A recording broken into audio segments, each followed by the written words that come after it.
Want to welcome everybody to my first episode, Reeve Unfiltered Podcast. Not really. Want to wish everyone a happy holidays and a happy new year. Welcome to 2021.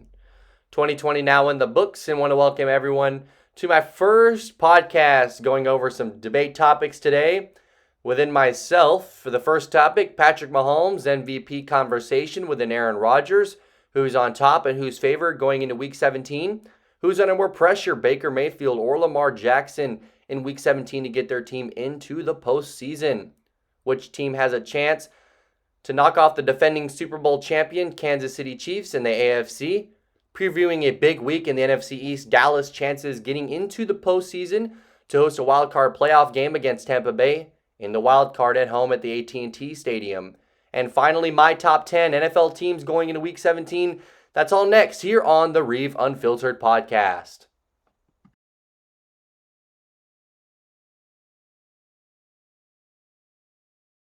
Week 16 now in the books in the NFL.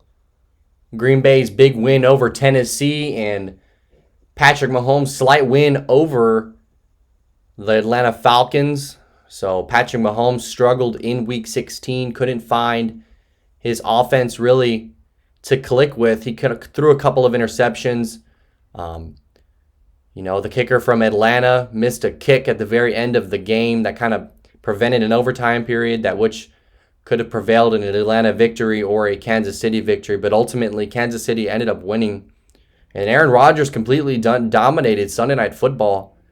It was something that was really special to watch. Aaron Rodgers has been a great quarterback in this league for a very long time. He hasn't been as successful in the postseason, but he has a Super Bowl championship. Patrick Mahomes has his lone Super Bowl championship in his young career. Aaron Rodgers getting up there in age. So is it that make or break year for Aaron Rodgers to get over the hump? And, playing at an MVP caliber level with 44 touchdowns and 5 interceptions, that ratio is absurd. And that's great football that you've played for a very long time.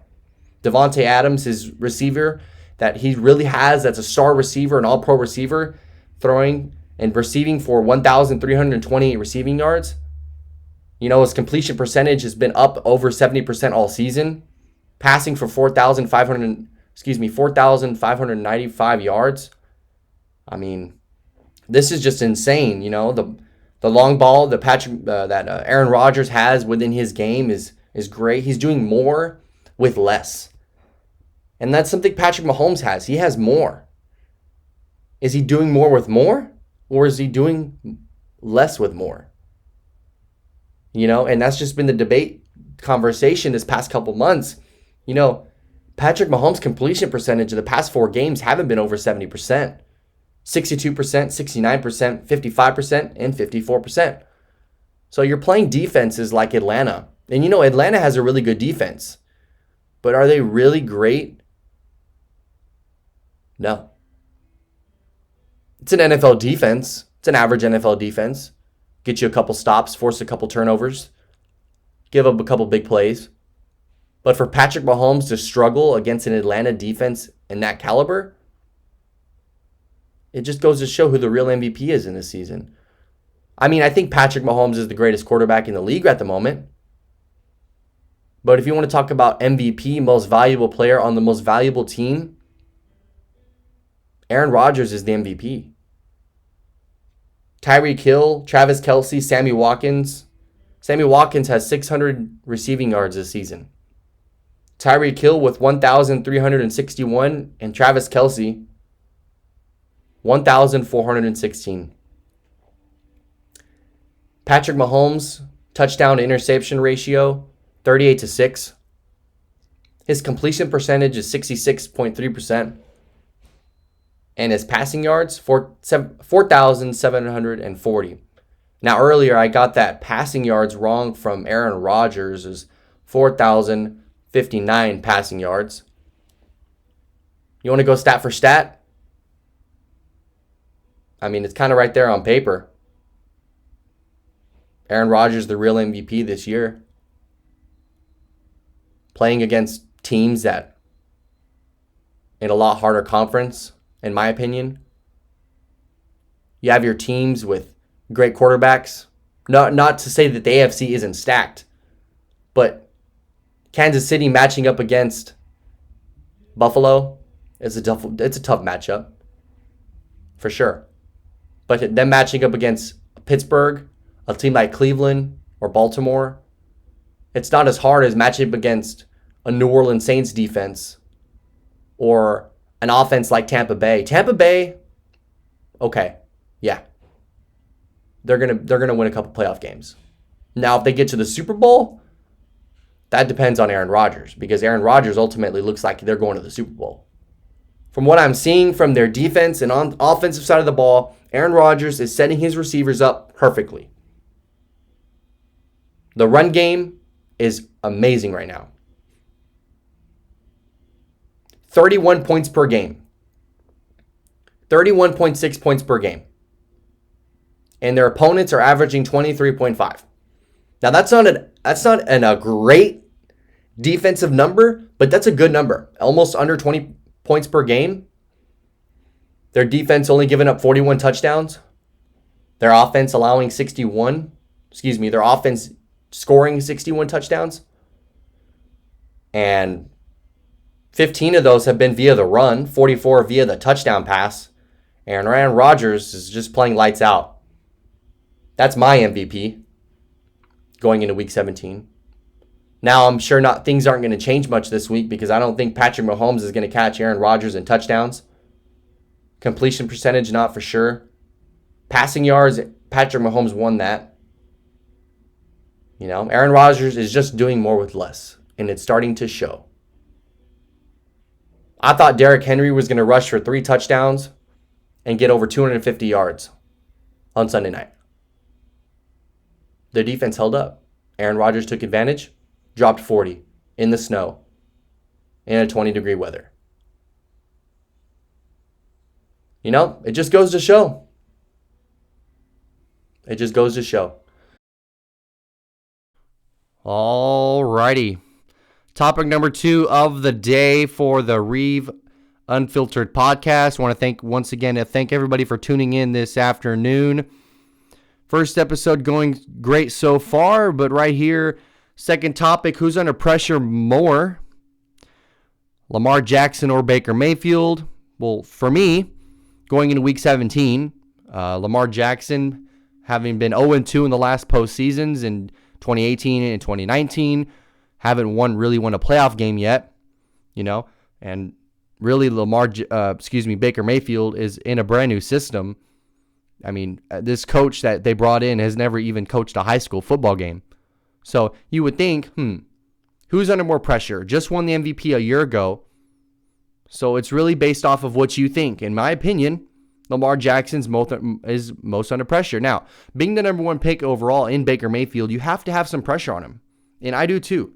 I have pressure on Baker Mayfield. I don't want to see him perform to the highest level. Now, both squads can get in. That can happen. With a couple of losses, maybe by Indianapolis or Tennessee, upsets happen in week 17. You're going to see it in the NFC East, and you're going to see it in the AFC. And in the AFC, it's a little more trafficking at the moment. But for right now, both under pressure. But who's more under pressure? Lamar Jackson. 0-2 record in the postseason. 52% completion percentage and a 48% completion percentage for Lamar Jackson in the postseason. MVP on his record. This year he's rushed for 908 yards. That's almost a 1,000-yard rushing season for Lamar Jackson, and he only played 14 games. He was out 2 weeks for COVID. The Ravens have been all over the place. Remember that Tuesday night game that they played against Dallas at home when Des Bryant couldn't finish the game, couldn't even get on the field because he tested positive 30 minutes before kickoff?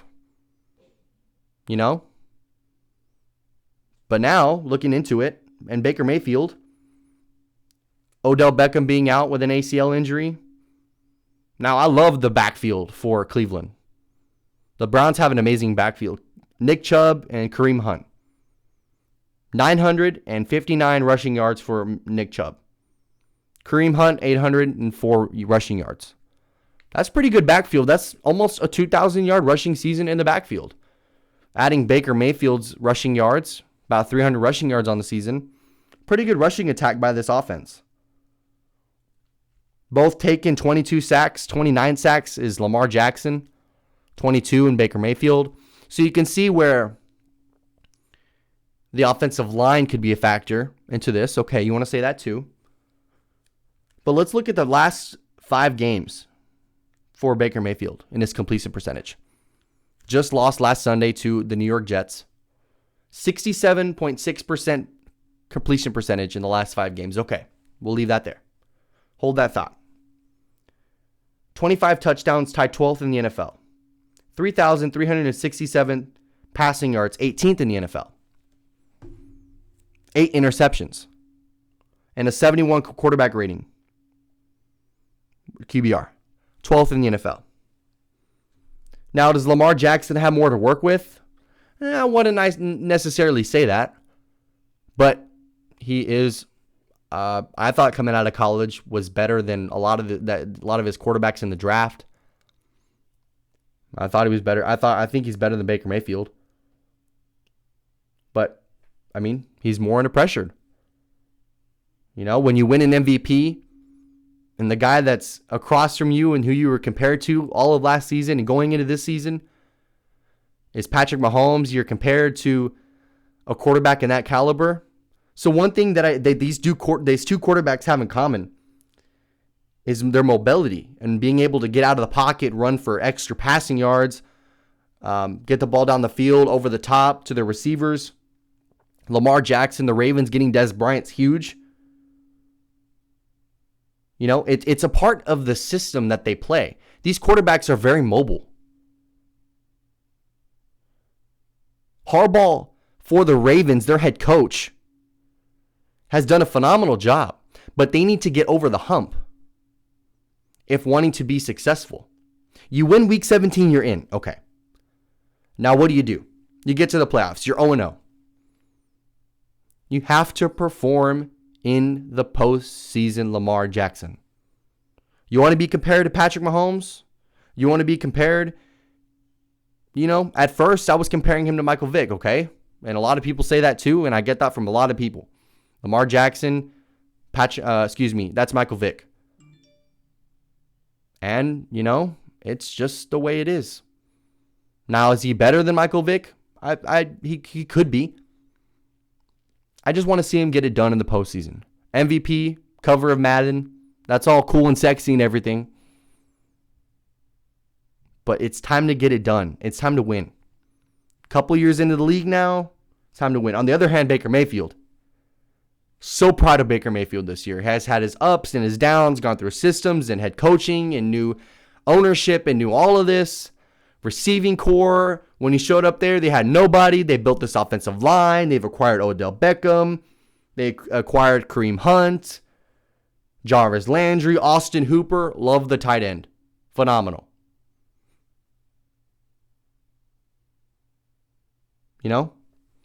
But they both have pressure on them. But Lamar Jackson, I think, has the most pressure. Being an NFL MVP and an 0-2 record in the postseason, you got to get it done. You got to get your team over the hump. All the greats eventually do. Kobe Bryant got over the hump. LeBron got over the hump. Tom Brady did it. Aaron Rodgers did it. Brett Favre did it. Troy Aikman did it. It's just time for him to get it done. Now, do I think the Ravens are a good team? And I think they can beat a lot of teams in the playoffs? Yes.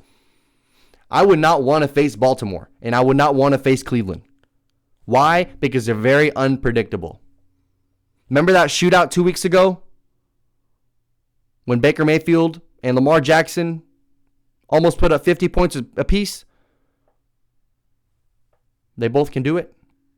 Let's see if they can get it done in Week 17 and push their team into the playoffs for a first career time for Baker Mayfield under a new head coach and a new system, first-time head coach. And Lamar Jackson and the Harbaugh coaching staff. Let's see if they get it into the postseason this Sunday.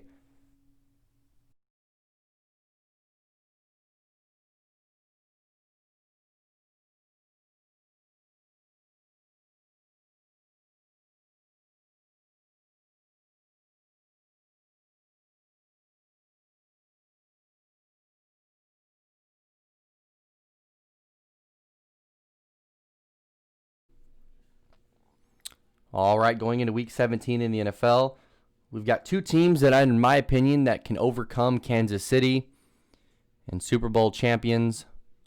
Looking at the way Patrick Mahomes has been playing this last month, hasn't been as consistent and successful as he'd like to. I mean, he's producing wins, and Kansas City's going to do that. They have a lot, and I mentioned that in my first topic in the MVP conversation, how he's doing less with more as of lately in this past month, and which is why Aaron Rodgers deserves the MVP. He's doing more with less. But going back to what I was saying, like, there are two teams that can really beat the Chiefs, in my opinion. And those two teams are the Buffalo Bills and the Baltimore Ravens. Why? The Baltimore Ravens simply have a quarterback that is as mobile as you can get, running outside the pocket, but the only problem is an inability to get the ball down the field. And Josh Allen's ability to get the ball down the field and be able to get mobile outside of the pocket, being a huge quarterback with size, the Troy Aikman aspects that he has to his game. The Troy Aikman comparison.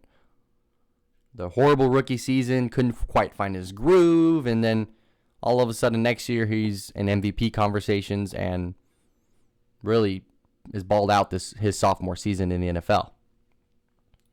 So let's look at it. Defense for the Buffalo Bills, giving up 23 points per game. The Baltimore Ravens defense giving up 20 points per game. Two really great defenses in the NFL.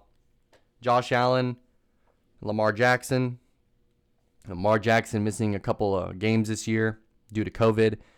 And the Ravens really having a situation where their schedule got moved a lot. Remember, against Pittsburgh, they were supposed to play on Thanksgiving. Then ended up playing Wednesday football, which you never see before. And then they play Tuesday football, which you don't see ever. So the Ravens have completely turned the table and look like themselves. And now they just got to perform in the postseason, and that we don't know. Can they do it? Yes. We just don't know. And we've never seen Buffalo in the playoffs. Josh Allen's never been in the playoffs, but he just seems like that quarterback that loves the moment and gets bigger in the moment. A couple weeks ago, they beat Denver to get into the postseason. And I was here in Orlando. I was downtown at one of the restaurants, and the restaurant's called Buffalo. So I'm there, me and my roommates, we're all hanging out. And I look, and the restaurant called Buffalo, the whole restaurant's filled with Buffalo Bills fans. And those Buffalo Bills fans are happy that their team won their division and are going to the playoffs. That was the day that they won their division. And it's so cool to see. It was so cool to see all those Buffalo Bills fans. And it was really funny because, it's like it took you 20 years. I mean, Tom Brady leaves the division. What do? You win the division, right? And it looks like Josh Allen is going to be the quarterback for the future for the Bills. And I'm super happy for the guy, MVP candidate. But Buffalo looks to be, and Baltimore, the only team that can really beat Kansas City. Kansas City has been struggling, like I said earlier on this segment. And really, it's got to just come down to these two defenses and this offense. You got to outscore Patrick Mahomes. Now, the Chiefs are not, they're going to have a first-round bye. They clinched the number 1 seed. So we'll have to see what happens, but it looks like Kansas City might get back to the Super Bowl, but Buffalo's going to have to say something about it. Baltimore, you never know what you're going to get out of Baltimore. If Lamar Jackson plays well and that defense holds up, Baltimore's a tough out. Buffalo, like I said earlier, Tre'Davious White, Devin Singletary, Cole Beasley, and Josh Allen is having a year of his life. So we'll see what happens on Sunday, but you never know. Postseason's right around the corner. Wild card Sunday is in 2 weeks. Week 17 is on Sunday. So they've got some time to get their rhythm together. The Chiefs do. But it's going to be a good, eventful week in Week 17 in the NFL. All right, now transitioning to the NFC. least, the NFC East, as they like to call it, the NFC least. There's a lot of playoff implications this week. So if the Washington football team were to beat Philadelphia, they're in, and they would become the NFC East champions for 2020. But if the Dallas Cowboys win, then they were looking for Washington to lose. So Washington loses, Dallas wins, and Dallas Cowboys will host a playoff game against Tampa Bay at home at the AT&T Center in the wild card matchup. So that's our scenario, and the Philadelphia Eagles have been eliminated. The New York Giants, I believe if the Washington football team were to lose and Dallas were to lose, and the Giants would need to be in. So there's all sorts of different playoff implications on the line this weekend in the NFC East. But let's go ahead and preview some of those matchups. So now we're looking at Dallas Cowboys defense that's going to go up against a hurt Daniel Jones hamstring injury, and hasn't been the same in the past couple of weeks, getting sacked 6 times last week at Baltimore. And Washington now out with Alex Smith not having been able to play the past 2 games, hobbling into a Week 17 game against the Philadelphia Eagles. Not too sure if he's going to be able to go, so they're going to have to go with their third-string quarterback. And I'm not too sure how confident they're going to be in the backfield with that. And it's just the situation that the Washington football team is in. Have they been the best team in the NFC East all year? As of lately, no. The Dallas Cowboys have been the best team in the NFC East as of this past month. Winning at Cincinnati, then bringing home a win to San Francisco, then putting up a lot of points last week against Philadelphia. It's just the situation that the Cowboys are in. I wouldn't be so concerned if they had Dak Prescott. Now, Andy Dalton's balling out. 5-2 in his last 7 games. Completing more than 70% of his passes.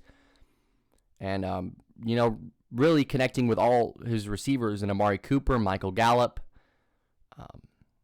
CeeDee Lamb, Ezekiel Elliott. I'm really proud of Ezekiel Elliott. I know that he's been on the downfall for the past couple of seasons, but, really looking at him on Sunday, trying to run the football, saying that was his healthiest game that he's played in all season long.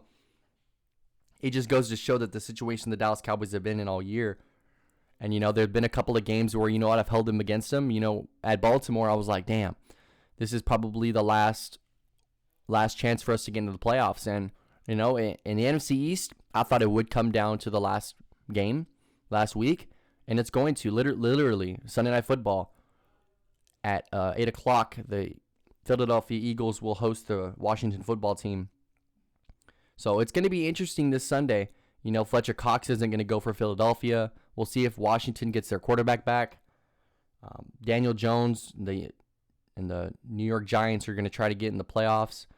Dallas Cowboys defense has been pretty solid the past couple of games. Randy Gregory.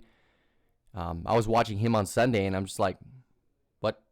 I remember when he was gone for several years with his drug problem and not being able to get out into the football field was just something that he had a problem with, seeked a lot of mental therapy, and just couldn't quite get the job done. But now he's kind of balling out in the league. Came off of his suspension. They reinstated him. And so, Randy Gregory and DeMarcus Lawrence have been doing a phenomenal job. I'm not too sure Van Der Esch is going to be able to go. I know a couple positive tests came out for the Dallas Cowboys, and I know the safety Thompson's not going to be able to go on Sunday for the Cowboys. So it's going to be interesting Week 17. You've got your matchups, and my prediction is that if Alex Smith is good to go for Washington, then they'll go ahead and take the dub and win the NFC East. But if he's not going to be good to go, then Dallas Cowboys will end up winning the NFC East. And I'm not going to count Dallas out in the playoffs. I'm not too sure how they'll match up well against Tampa Bay, but I'm sure going to be very interested in seeing that matchup. It's going to be fun to watch, and it's going to be something that's very curious, and we'll see what happens. But that's going to be on Sunday. The Cowboys play on Fox at 1 o'clock Eastern Time, 12 o'clock Central Time, and then Sunday Night Football on NBC. Get ready for that this Sunday, Week 17. All right, last segment of this podcast, episode 1, season 1. It's been a good one so far. Just trying to get my feet wet in the water and just get used to doing these podcasts for you guys. This is something that I really want to start doing. So let me know what y'all think in the comment section. Get ready to go ahead and subscribe to my YouTube channel and like this video. And go ahead and comment some topics that you think that I'd be really good to talk about on this show. Also looking for guests and special appearances in the next coming episodes. But for now, this is an NFL special episode season 1. Now we've got a little game that I want to play. It's called the Reeve Reina's top 10 NFL teams going into week 17 and into the postseason. Looking at these rosters and looking at these teams, what they've done so far this season, whether they've been inconsistent or right on track to get their team to the postseason and a Super Bowl run potentially. This is my top 10 list. We're going to go in and start at number 10, the Miami Dolphins. Tua Tagovailoa and Ryan Fitzpatrick have done a great job taking over at quarterback positions for each other throughout the season. Ryan Fitzpatrick now having COVID. Tua Tagovailoa's job to get them into the postseason on Sunday at Buffalo. I believe they'll have a 40% chance of winning that game. But their defense has to show up and stop Josh Allen. Now, number 9, the Cleveland Browns. So proud of Baker Mayfield, like I mentioned in the second segment. You know, Baker Mayfield's done a tremendous job this year with his offense, although there has been some inconsistency. You know, the first-time head coach in in Cleveland has done a great job with his offense and offensive-minded head coach. At number 8, we have the Baltimore Ravens. Lamar Jackson, ever since coming back from COVID, the problems that they had in the middle of the season with all the rescheduling and everything that's been going on in Baltimore, they've completely overrid that situation and completely put themselves in position to win on Sunday and get into the playoffs. So the Baltimore Ravens look like they have a good road ahead of them. Can Lamar Jackson get it done in the playoffs? That's yet to have been shown, but we'll go ahead and see what happens there in that situation in Baltimore. Now, number 7 on the list, the Pittsburgh Steelers. The Steelers starting off 11-0. You know, they looked really great all season in the beginning of the year, kind of played some easier teams. You know, something that I noticed that, you beat Jacksonville, you beat Dallas, you beat all the NFC East teams. So it's just something that, the situation that they were put in with their scheduling, and then you play 3 straight games. You lose to Cincinnati, you lose to Buffalo, and it really started to look like the Steelers were on the downfall. Then they go to Indianapolis. They host Indianapolis and get that win on Sunday, which is big to win the division and clinch their playoff spot to get back to the playoffs. Number 6 on the list, we have the Tampa Bay Buccaneers. Tom Brady doing a great job in Tampa this year, getting his offense clicking and coming up with a big 40-point win in Detroit. Their defense is the big key for them, needing to stop the heavy packed NFC on a potential playoff run in the NFC. The Seattle Seahawks, Russell Wilson, that defense, Jamal Adams, Bobby Wagner, the linebacker core for the Seattle Seahawks, the defensive line. That secondary's done a phenomenal job all year. Russell Wilson's going to continue being Russell Wilson, and he's going to carry his team into the playoffs for another year and does a great job at that. MVP conversations earlier in the year, and then kind of lost a couple of games in a row, and then got their car back on track, and now they're good to go into the playoffs. Kansas City is going to go number 4, having the numbers being so different in the month of December than any other month. Yes, they are still picking up wins, but there are a lot of other teams that are playing better in the month of December than the Kansas City Chiefs.